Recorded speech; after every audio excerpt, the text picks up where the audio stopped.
മലപ്പുറം പൊന്നാനിയിൽ കെട്ടിടം പൊളിക്കുന്നതിനിടെ concrete slab തകർന്നു വീണ അപകടം. ഇതര സംസ്ഥാന തൊഴിലാളി അവശിഷ്ടങ്ങൾക്കിടയിൽ കുടുങ്ങിയിരിക്കുകയാണ്. കൊൽക്കത്ത സ്വദേശി റഹ്മത്താണ് കുടുങ്ങിയത്. പൊന്നാനി ഫയർ യൂണിറ്റ് എത്തി യുവാവിനെ പുറത്തെടുക്കാനുള്ള ശ്രമം തുടരുകയാണ്. അഷ്കർ അലി കരീം വിവരങ്ങളുമായി. അഷ്കർ, എങ്ങനെയാണ് ഈ കെട്ടിടം തകർന്നത്? തൊഴിലാളിയെ പുറത്തെടുക്കാനുള്ള ശ്രമങ്ങൾ എങ്ങനെ പുരോഗമിക്കുന്നു? സ്മൃതി, ഏകദേശം ഉച്ചയ്ക്ക് 1 മണിയോടെയാണ് ഇത്തരത്തിൽ അപകടമുണ്ടാകുന്നത്.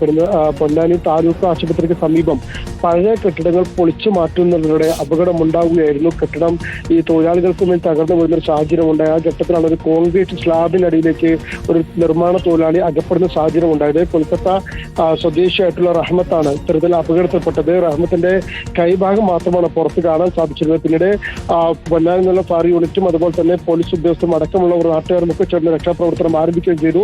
രക്ഷാപ്രവർത്തനം ഇപ്പോഴും ഊർജിതമായി പുരോഗമിക്കുന്നുണ്ട്. പൂർണ്ണമായും പുറത്തെടുക്കാൻ കഴിഞ്ഞിട്ടില്ല എന്നാണ് പ്രദേശവാസികളിൽ നിന്ന് നമുക്ക് മനസ്സിലാക്കാൻ സാധിക്കുന്നത്. മറ്റ് നിർമ്മാണ തൊഴിലാളികൾ അടക്കമുള്ളവർ റഹ്മത്തിന്റെ കൂടെ തന്നെ ഉണ്ടായിരുന്നു. പക്ഷെ അതിനു മുമ്പിൽ വെച്ചാണ് മറ്റുള്ളവർ ഒഴിഞ്ഞു മാറിയെങ്കിൽ പോലും റഹ്മത്ത് അതിനിടയിൽ അകപ്പെടുന്ന ഒരു സാഹചര്യമാണ് ഉണ്ടായത്. പൂർണ്ണമായും ഇത് മാറ്റിയാൽ മാത്രമേ റഹ്മത്തിന്റെ ആരോഗ്യാവസ്ഥയെ കുറിച്ചൊക്കെ തന്നെ പറയാൻ കഴിയുമെന്നാണ് ഇപ്പോൾ പോലീസും വ്യക്തമാക്കുന്നത്. എന്തായാലും രക്ഷാപ്രവർത്തനം ഊർജിതമായി തന്നെ ഇപ്പോൾ ലാബിൽ നിന്നും തൊഴിലാളിയെ പുറത്തെടുക്കാനുള്ള ശ്രമം അവിടെ ഫയർഫോഴ്സ് യൂണിറ്റ് തുടരുകയാണ്. അതിന്റെ ദൃശ്യങ്ങളാണ് കാണുന്നത്.